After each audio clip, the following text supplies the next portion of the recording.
ఒక వజ్రాల వ్యాపారి షాప్లో వజ్రాలు చాలా ఉంటాయి. చాలా అంటే చాలా ఉంటాయి. అది తెలియక ఒక 2, 3 ఎలుకలు షాప్లోకి ప్రవేశిస్తాయి.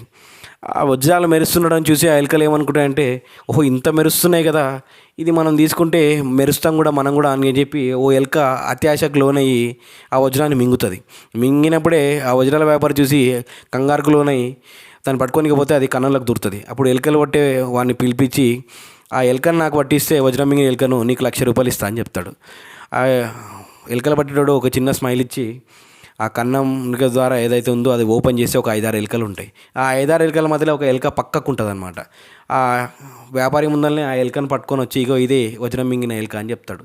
అట్టెట్లా పట్టినవురా భయ్, అన్ని ఎలుకలు ఉన్నాయి కదా, ఇదే అన్ని వజ్రం మింగిన ఎలుక ఎట్లా చెప్పగలుగుతావు అంటే, నడుమంత్రపు సిరి వచ్చినవాడు నలుగురు ఇట్లా మెలగడు, పక్కకు ఉంటాడు ఆడు. అందుకొరకే ఆ ఎలుక ఒక్కటి పక్కకుంది, ఎందుకంటే అది మెరుస్తుందో లేదో చెక్ చేసుకో